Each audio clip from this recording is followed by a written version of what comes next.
इसका एक ही मतलब है, ये भागवत कल्प वृक्ष है, इससे आप जो भी मांगोगे वो आपको मिलेगा। तो आज से भागवत कथा प्रारंभ हो रही, कल प्रारंभ हो गई थी, लेकिन आज तक अभी इसका सिर्फ महात्मा वर्णन किया गया। यहां से आगे भागवत कथा प्रारंभ हो रही है, तो आप अपने मन के भावों को जागृत करें। अभी इसी समय ईश्वर से प्रार्थना करें कि हम इस इच्छा को लेकर भागवत कथा श्रवण कर रहे हैं, तो आप जिस इच्छा को लेकर भागवत कथा सुनेंगे, भागवत कथा का लाभ आपकी उस इच्छा को पूर्ण करके प्राप्त होगा। बोलो राधे राधे राधे। सभी अपने अपने मन की इच्छा को गोविंद के चरणों में अर्पित कर दे, अर्पण कर दे। इसके बाद सबसे पहले सुखदेव जी महाराज का जन्म कैसे हुआ, आइए जरा श्रवण करें। जब सब इस संसार में लोग दुखी होते हैं अपने कर्म के बस, तब तब मेरे गोविंद अनेक अनेक रूप धारण करके पृथ्वी पर आते हैं और लोगों को एक सच्चाई का मार्ग, शांतिप्रद मार्ग हमेशा दिखाते हैं।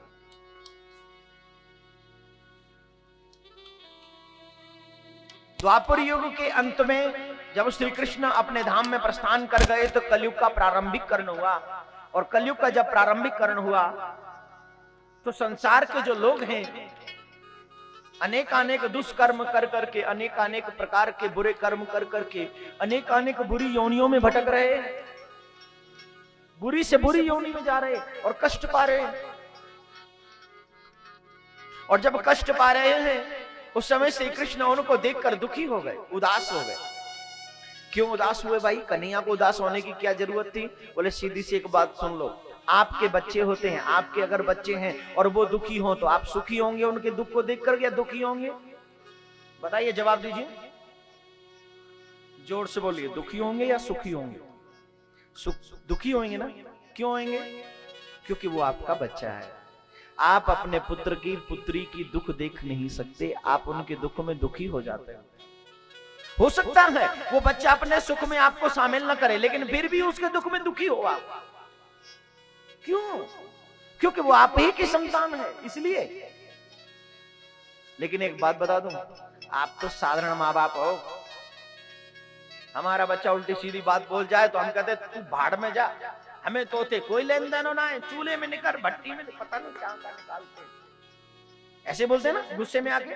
अगर बच्चा कुछ उल्टा सीधा बोल जाए तो माँ बाप को गुस्सा आ जाए, तू कहीं कुछ भी करो, हमें कोई लेना देना नहीं, खबरदार आज के बाद हमसे कुछ मत कहना।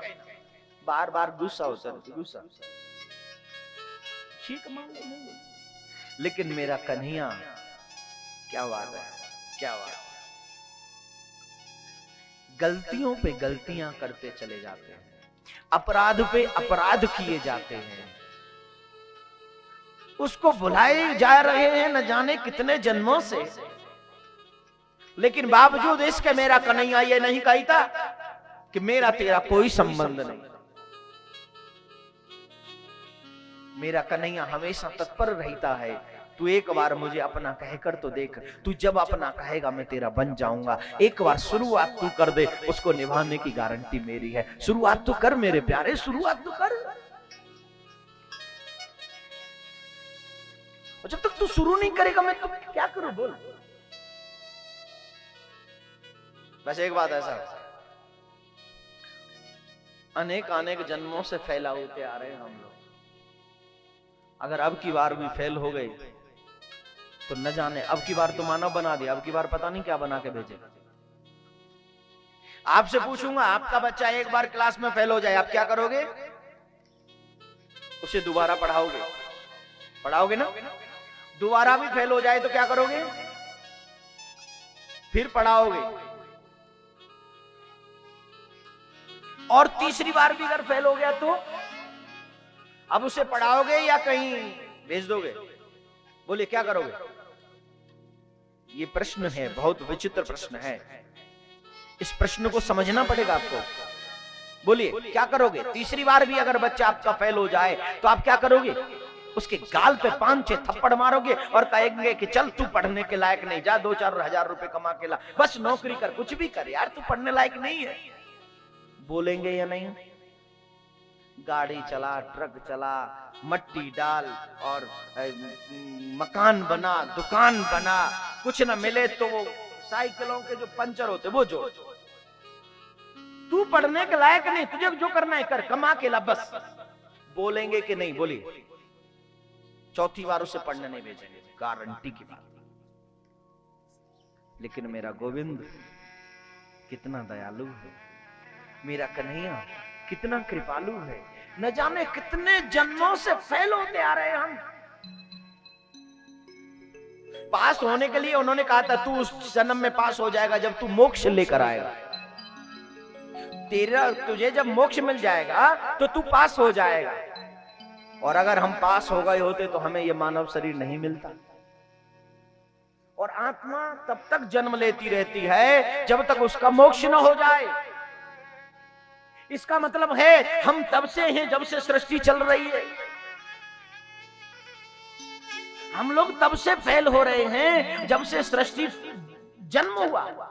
और तब से लेकर आज तक इतनी बार फेल हो चुके, इतनी बार फेल हो चुके। मेरा परमात्मा कितना दयालु है, उसने बजाय कहीं कमाने के फिर भी हमें मानव शरीर अर्थात फिर भेज दिया। जाओ अब की बार तो पास होकर आ जाओ मेरे, अब की बार तो पास हो जाओ, अब की बार तो पास हो जाओ। मेरे गोविंद ने इतनी बार फेल होने के बावजूद भी साधारण माँ बाप की तरह बिहेव नहीं किया।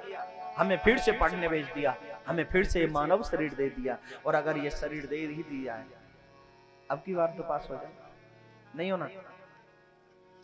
अब की बार सब कुछ भूलकर, सब कुछ भूलकर सिर्फ कृष्ण को याद रखिए, सिर्फ कृष्ण को। और जो जीव हमेशा कृष्ण चिंतन करता रहता है वही जीव हमेशा अंत में जाकर पास होता है। और जो माया में अटक गया वो फेल हो गया, और जो मायापति में लग गया वो पास हो गया। अब बताइए माया में लगना या मायापति में लगना? अभी बोलो मायापति में लगना, बोलो जल्दी बोलो, बोलो तो सही। अभी तो यही बोलोगे माया में, मायापति में लगना हो। घर जागते ही हाय लेट हो गई आज तो कथा में, भाई देखो माताएं कहेंगी चलो चलो जल्दी चूल्हा जलाओ। हाँ तो न जाने क्या कहेंगे, ये इतना लेट कर दिया ठाकुर जी ने कथा में। और भाई लोग कहेंगे ओह आज तो लेट हो गए। बात तो अच्छी कहते ठाकुर जी, है? ऐसे बोले बात तो अच्छी कहते लेकिन लेट कर दिया। तेरा राम भला करे, तेरा गोविंद भला करे, कुछ सीख ले। अब की बार फैल मत होना, वरना पता नहीं अगली बार क्या बन के आना पड़े। कुछ भी बन सकते हो। इसलिए हमेशा कृष्ण चिंतन करते रहो, कृष्ण से प्यार करते रहो। वो हमारा परम पिता है, और परम पिता जब हमें दुखी देखता है तो वो भी उदास हो जाता है। राधा रानी ने पूछा आप उदास क्यों हो? तो कहा ये संसार के लोग अनेक अनेक दुष्कर्म कर करके अनेक अनेक योनियों में भटक रहे हैं। मैं चाहता हूं कि ये सुखी रहे, ये आनंद करे, ये सच्चाई के मार्ग पर चले जहां इन्हें शांति प्राप्त हो। बोले शांति कैसे मिलेगी? बोले सत्कर्म करके, सत्संग श्रवण करके इनको शांति मिलेगी। अब यहां से कोई ऐसा पार्षद भेजना चाहिए जो इन्हें सत्संग के रास्ते पर लगा सके। श्री राधा रानी का प्रिय शिष्य सुख, उसको भेजा गया। जाओ तुम कैलाश पर्वत पे से होते हुए सुख निकले और कैलाश पर्वत पे पहुंचे तो वहां जाकर देखा पार्वती मैया और बाबा भोले भंडारी आपस में कुछ गुफ्तगू कर रहे हैं। क्या कर रहे हैं? ये पति पत्नी जो है नहीं कभी चैन से बैठ नहीं सकते। ये पति पत्नी का रिश्ता ही ऐसा है, कभी न कभी राधे राधे हो ही जाती है। होती है कि नहीं? छोटी छोटी लड़ाई होती रहनी चाहिए, छोटी छोटी है। उससे क्या होता है पता है? उसे कहते हैं लोग प्यार बढ़ता है। मैं नहीं कह रहा हूं ऐसा, लोग कहते हैं छोटी छोटी लड़ाई होती रहे ना पति पत्नी की तो प्यार बढ़ता है। अरे वाह, लड़ाई से ही प्यार बढ़ाना है? कितना अच्छा प्यार है जो लड़ाई से बढ़ता है। बोलो राधे राधे। राधे राधे। माता बोलो जोर से।